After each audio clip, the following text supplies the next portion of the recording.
Welcome everyone to the start of this year's IDW Sonic miniseries event, Bad Guys. Like last year's Tangle and Whisper miniseries, it stars an original comic character, villain and Eggman fanboy Dr. Starline. If you've been following my reviews of the IDW Sonic series, you should be aware of who he is and where he's currently at in this continuity. So if you want to skip straight to the summary, here's the time, and spoilers as always. For those with limited knowledge of IDW Sonic and or are new to my channel, first, welcome, and second, allow me to provide some backstory on the star of this miniseries. Dr. Starline made his debut in issue 11, in which he hired mercenary brothers Ruff and Tumble to bring in Dr. Eggman, who at the time was suffering memory loss, to one of his bases. He was able to kickstart Eggman's old memories through a mind screw machine, but it was Metal Sonic that completed the process. Starline officially entered Eggman's services, with the entry fee being the 7 Chaos Emeralds, in time to help him with his newest project,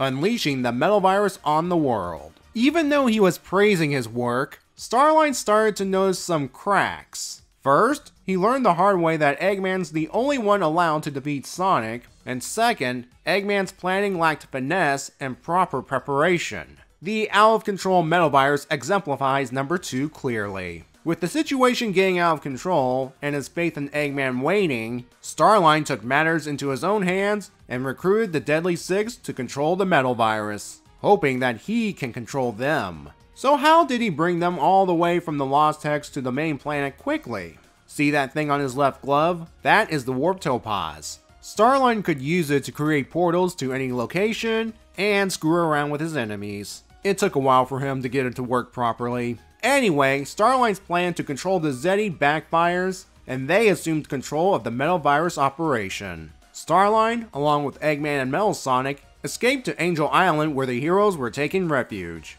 When Eggman and the heroes came up with a plan to get rid of the metal virus involving the Warp Topaz, Starline wanted nothing to do with it.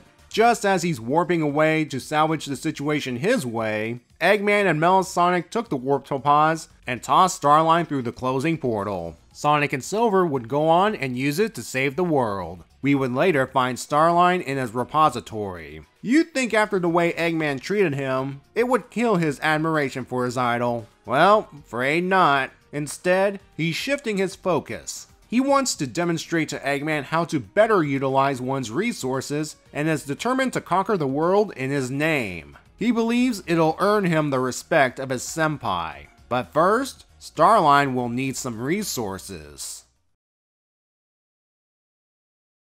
We begin with Starline sneaking around Egg Base Sigma, a modest industrial site that has exactly what he needs for his plans. He's assuming Eggman hasn't had the chance to remove his personal login information, but if it was that simple, we would not have a mini-series now, would we? Since he no longer has the Warp Topaz, he has to rely on other tricks to escape. He field tests his new multi-tool heel spurs on the incoming Badniks, the Electro feature working well on the Motobugs. But Starline doesn't want to push his luck on the Egg Ponds and hightails it out of there. At his hideout, he makes a log entry saying he has hit a roadblock. His base lacks the facilities necessary to utilize all the reserve Eggman tech he's gathered in issue 14. All long-term plans are on hold, and without his warping gem, he needs a suitable replacement so he can stand a chance against the likes of Sonic and Eggman. The answer to his problem is Egg Base Sigma, but that presents another problem. How do you go for a base owned by your former boss when said former boss hates you? Why, gather some help. Specifically individuals who hate both your boss and his arch enemy. Sway them, and then dispose of them when their job is done. Starline heads over to Everhold Prison and hypnotizes the warden into believing he's applying for a position in the maximum security wing.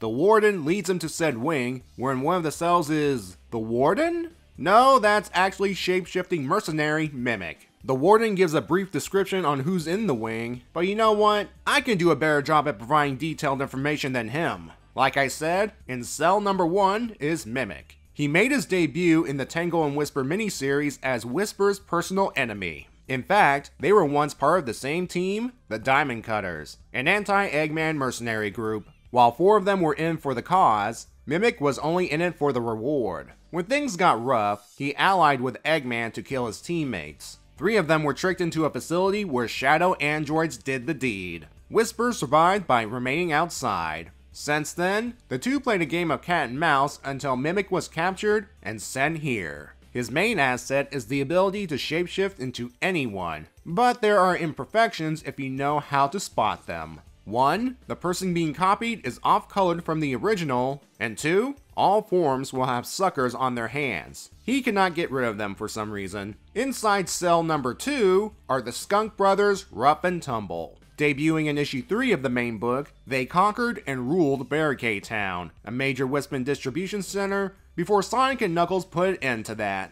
They joined up with Starline and later Eggman because they wanted weapons. Unfortunately, the two would become the first sapient victims of the metal virus. They were knocked into a hole for the majority of the arc until they were rescued in issue 31, not long after the virus was destroyed. The brothers are physically tough, but they are always on the lookout for some good weapons. Again, it's why they were working for Eggman until the metal virus fiasco, and it's why they went to Barricade Town in the first place. Which brings us to why they're in prison. They tried to take over Barricade Town again, but this time, the locals were ready with their Wispins. Cell number 3 contains the leader of the Deadly Six, Zavik. It's also the most archaic cell, given the occupant. For this one, I'm not going to go into too much detail. If you want, check out the intro section of my issue 25 review for the Sonic Lost World related backstory. I will tell you how he ended up here. Zavik was the final obstacle the heroes had to go through before saving the world from the metal virus. Even after Super Sonic landed a massive smackdown on him, Zavik was still itching for a fight in the metal virus aftermath. It took most of Sonic's friends, Silver especially, to finally subdue him. Zavik outs Starline in front of the Warden, and Starline quickly knocks him out. He then begins the swaying, saying that like them, Eggman used him and then discarded him, which is actually true. Anyway, he tells them that he has a plan, and with their skills, they can all get revenge on Eggman. Of course, they're not going to join willingly. They'll need incentives. For Mimic, Starline will delete his file from the Eggnet, since Eggman's angry at the shapeshifter for failing to kill Whisper. It would be nice to not worry about him attacking you all of a sudden. The Skunk brothers are easily won over with the promise of free weapons. That leaves Zavik. In order to win him over, Starline declares him his new master and praises his efforts during the Metal Virus saga. In reality, he's hoping he'd stroke Zavik's ego to join them long enough for Starline to get what he needs, then get rid of him. However, Zavik thinks Starline's up to something and refuses to be a disposable pawn. Still, he will go along with this in order to have his revenge against Eggman and reunite with the other Zeddy. The Warden wakes up and sounds the prison alarm. Starline uses his heel spurs to knock him out again and frees the Skunk brothers and Zavik. The latter then frees Mimic from his special prison. Time for trial by fire. The group utilizes their skill sets to get through the prison. Mimic changes into the Warden to get through certain doors and fool the guards. Rough and Tumble beat up some more guards to clear pathways, and Zavik uses his abilities to make the guards' Wispins go haywire. They make it to the control room where Zavik orders Starline to scramble communications and release all cell doors, leading to a full-on prison riot. Part 1 ends with the newly allied bad guys strolling out of the burning prison. A villain versus villain story. This is not the first time Ian Flynn has done a villain protagonist story with Sonic related characters. In Archie Comics' Sonic Universe, he wrote 2 arcs that starred Dr. Eggman himself going against another villain. The first one, set in the original continuity, had him going against his treacherous nephew Snively. Snively wanted to break his girlfriend out for Well Prison so they can rule the world themselves. Eggman wins and imprisons his former subordinate in an egg capsule. And as a cruel joke, he placed Snively's girlfriend, the Iron Queen, in charge of some territory with a robotic duplicate of Snively. Orbot and Cubot, who debuted in this arc, would take over as Eggman's lackeys. Eggman's next arc, set in the reboot universe, had him recruiting his egg sub-bosses to take back Eggman Land, yes, that Eggman Land, from the Nagas twins, Walter and Wendy. He also wins this conflict and even convinces Wendy to join him. What's different about this arc, besides a different publisher and continuity, is we're seeing it from the point of view of a former Eggman employee. one who believes can conquer the world in Eggman's name and earn the Doctor's respect. And to give something away early, solicitations state Eggman will be entering the conflict later in the arc. So far, we've seen how resourceful Starline is. Without his warping gem, he's relying on other tricks like his Hypno Glove and his multi-tool heel spurs. The latter is actually a nod to his species. A real-life platypus has hollow spurs on their hind legs capable of stabbing something with venom.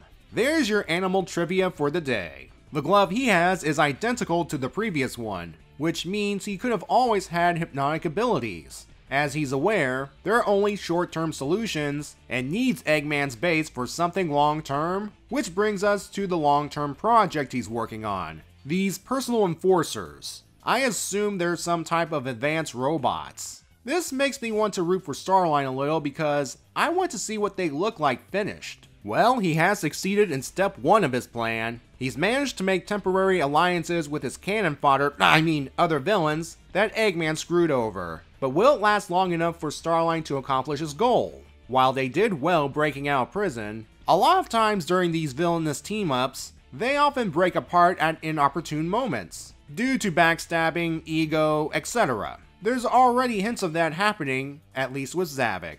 Mimic may decide to bail and shapeshift into something else to avoid detection, and Rough and Tumble may try to attack Starline if he fails to deliver weapons and figures out their disposable goods again. We have 3 more issues to find out. This issue is all about setup along with some world building. Specifically, we see where villains get locked up. I wonder if this place got infested by zombots at some point. There's not much else to say. Art by Jack Lawrence is great, and there's some chuckle moments here and there. With that, I'll see you in issue 2.